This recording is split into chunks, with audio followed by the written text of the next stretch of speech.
Shut up and sit down.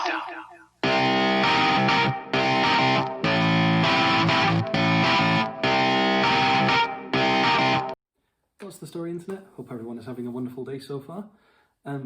Today is the review of the Champions League matches.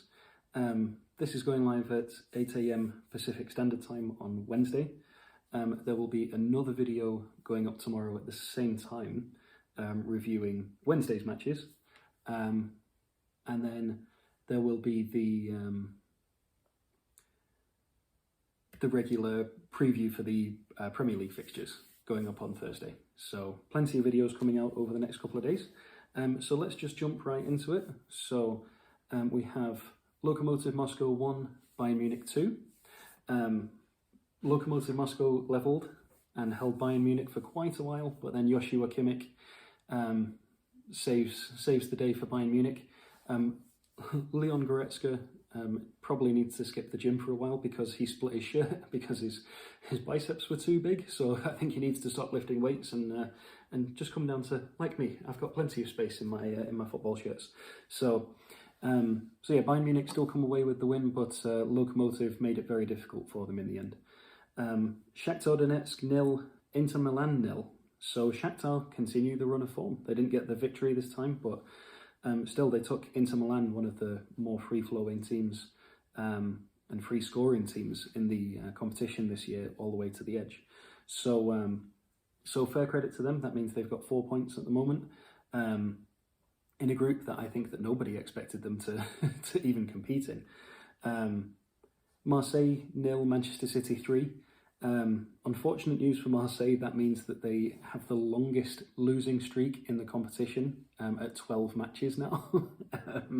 So it was 11, they were hoping to break it, but Manchester City were just too good for them. And they left Marseille with the 3 points. You could probably say that this was predictable, but at the same time, I think Marseille need to sort of kick themselves into gear at the moment. Then they're just not performing. And if they have any hope of continuing in the competition, then they really need to kick it into gear. Liverpool 2, Midtjylland 0. The expected results for the poor minnows. I think it would have been a huge upset if anything had been different, but still credit to them. It was only 2-0. There have been teams that have had many more scored against them this season with Liverpool, so fair play to them. Borussia Mönchengladbach 2, Real Madrid 2. So this is more 2 points dropped for Mönchengladbach because they were 2-0 up in the 87th minute, and then Real Madrid did the comeback and got the points. So fair play to Mönchengladbach. They're performing better than I think anyone expected. Real Madrid just awful at the moment, just woeful. I don't know what's going on with them. They lost to Donetsk and then they went and beat Barcelona in the El Clasico, and now they've drawn with Mönchengladbach. They're just having such a helter-skelter time at the moment. Funny story, Marcus Thuram, he is the player that had to Google himself to get past security last week. He scored both of Mönchengladbach's goals, so if he ever needs to pull that trick again, he can just pull over this game right here and show them the highlights. Fortunately, he didn't have that problem this time because it was the home stadium, but still. So Atletico Madrid 3, Red Bull Salzburg 2. Salzburg were in the lead at one time, but Atletico Madrid comes away with the points. João Felix almost had an incredible overhead goal. It just didn't quite make it. But he did end up on the score sheet, so he did get the credit after all. He just didn't get the incredible goal that everyone was expecting. Porto 2, Olympiacos 0. This is one that I predicted. I thought that Porto would win.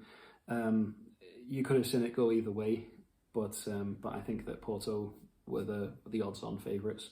So very interesting group, because Olympiacos have 3 points, Manchester City have 6 points, and Porto now have 3 points. So very interesting topsy-turvy sort of group going on right now. So it'll be interesting to see who progresses from that group. Atalanta 2, Ajax 2. I predicted Atalanta to win because they're just such a high-scoring team, but credit to Ajax. And I think that Ajax is showing a little bit of life. I mean, they only lost 1-0 and to Liverpool, and now they've drawn 2-2 with Atalanta. I think that that's a very good set of results for them, because they are not the Ajax of a couple of years ago. But I also want to give a shout out to Duvan Zapata as well for Atalanta, with the likes of Pasalac and his name is escaping, Alejandro Gomez, that's the one I was thinking of, and all the other attacking outlets that they have. It was nice to see Zapata get the credit, because it's usually the other players on the ball that get all the limelight. So yeah, it was a good day of football all round. Nothing too crazy. The Real Madrid draw and the Inter Milan draw, obviously the two that stick out. No crazy upsets though. Obviously the big one tomorrow is Juventus against Barcelona, and the one that I'll be paying attention to, Manchester United versus Leipzig. So yeah, I will be back with you tomorrow for another preview and then another review. But I hope everyone's having a wonderful day, staying safe, keeping out of trouble, and ta-ra for now. Thank you very much.